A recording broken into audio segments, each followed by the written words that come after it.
नमस्कार दोस्तों, मैं आज आपसे जो सोशल मीडिया पर फ़िलहाल मैं देख रहा हूँ कॉकरोच जनता पार्टी के विषय में कुछ बातचीत करना चाहूँगा।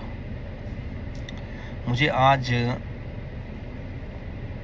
स्वर्गीय माननीय जनरल बिपिन रावत जी की बात याद आ रही है। उनकी कहीं पर कॉन्फ्रेंस थी और उन्होंने उस कॉन्फ्रेंस में ये कहा था कि देश को दो नहीं, देश मतलब हमारा भारत देश को दो नहीं बल्कि 2.5 नकारात्मक शक्तियों से खतरा है।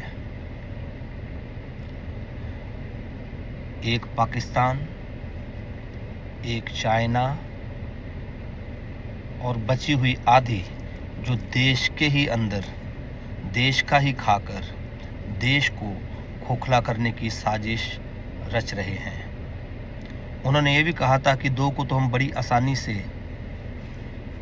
मुकाबला कर सकते हैं, दो का, चाइना और पाकिस्तान का, लेकिन ये जो आधी बची हुई शक्तियां अंदर हैं, ये देश के लिए एक बहुत बड़ा कोड़ के समान ये लोग हैं। कॉकरोच जनता पार्टी भी उसी का एक जो चल रहा है, मैं ट्रेंड सुन रहा हूँ, रूप है। कौन लोग हैं ये वो लोग हैं, ये वही खालिस्तानी हैं, ये वही काकरोची हैं, ये वही लव जिहादी हैं, ये वही धर्म नाम मजहब पे लड़ाने वाले लोग हैं जो पहले तो देश में ही नहीं है। जिस देश की ये बात कर रहे हैं वो खुद इस देश में नहीं है, वो दूसरे देशों से वहाँ की नागरिकता लेकर वहाँ से इस प्लेटफॉर्म्स को और इस नेटवर्क को चला रहे हैं और देश की भोली भाली जनता को गुमराह कर उन्हें कुछ गलत करने के लिए उकसा रहे हैं। मेरे भाइयों और बहनों, हम सब जानते हैं ये भड़काने वाले लोग, बेरोजगारी भारत में ही नहीं है, जातिवाद समस्या भारत में नहीं है, रंग नस्ल जात भेदभाव ये हर देश में, चाहे वो विकसित ले लो, अल्प विकसित ले लो, विकासशील ले लो, हर देश में है। गोरे कालों का हर देश में है। जैसे जैसे सभ्यता आगे बढ़ रही है, जनसंख्या आगे की ओर बढ़ रही है, हर मुल्क में परेशानियां हैं। कर्जदार हिंदुस्तान ही नहीं है देश, कर्जदार अमेरिका भी है, कर्जदार जर्मन फ्रांस सब हैं। आप एक जो भड़काने वाले लोग हैं, पर्टिकुलर एक देश को लेके चल रहे हैं, ये वो लोग हैं जो आधे %, जो जनरल बिपिन रावत जी ने कहा था, कॉकरोच तो ये लोग हैं, कॉकरोच तो ये लोग हैं जो जनता को भड़का रहे हैं। कॉकरोच तो खुद अंधेरे में निकलता है, उजाले में तो वो निकलता ही नहीं है, तो ये क्या उजाला लाएंगे कॉकरोची। सो मेरे भाइयों और बहनों, संभलो। समस्याएं होती हैं, हर देश में समस्याएं हैं। उन समस्याओं का समाधान करने के लिए हमारे द्वारा ही, हमने ही चुने हुए जनप्रतिनिधि हैं, उनसे बातचीत की जाती है। समस्या है तो समाधान होता है हर देश में, हर देश में। किसी पर्टिकुलर देश को टारगेट नहीं करना चाहिए। ये वो लोग हैं भड़का के, अपने आप तो वहाँ बैठे हैं और दंगा करवाएंगे।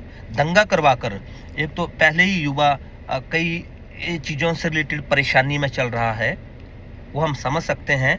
और उस परेशानी में वो तीसरी जगह से जो लोग बैठे हुए हैं, खुद सेफ हैं, वहाँ की नेशनलिटीज़ ली हुई हैं, ग्रीन कार्ड होल्डर्स हैं, दंगा करवा देंगे और बेगुनाह आदमियों को मरवा देंगे।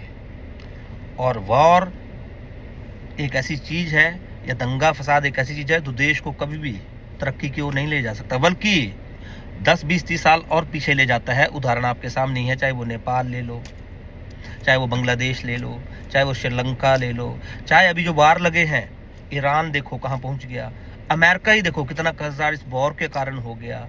आप फिलिस्तीन देखिए, आप इजराइल देखिए, ये डेवलप हो रहे हैं। ये सब कंट्रीज 20-20, 30 साल चले गए तो किसी के बहकावे में मत आइए मेरे बंधु भाइयों। ये कॉकरोच अंधेरे में निकलते हैं, इनका दम नहीं होता उजाले में निकलने का।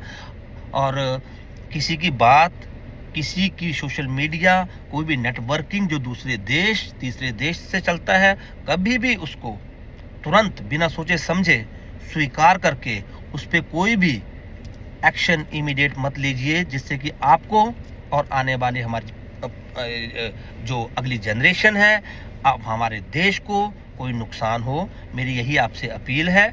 हमारे देश में सब ठीक है, जो समस्याएं देश में हैं वो समस्याएं पूरी मुल्क में 302 कंट्रीज हैं फिलहाल वर्ल्ड में रिकॉग्नाइज्ड, उन सब में है।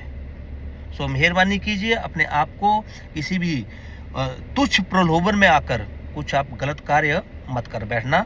मैं एक भारतवासी होने के नाते, एक देशवासी होने के नाते आप सबसे यही मेरी विनम्र एक रिक्वेस्ट है कि कोई भी किसी के प्रलोभन में आकर कोई आप उल्टा सीधा काम ना करना जिससे आपको और हमारे देश को नुकसान हो।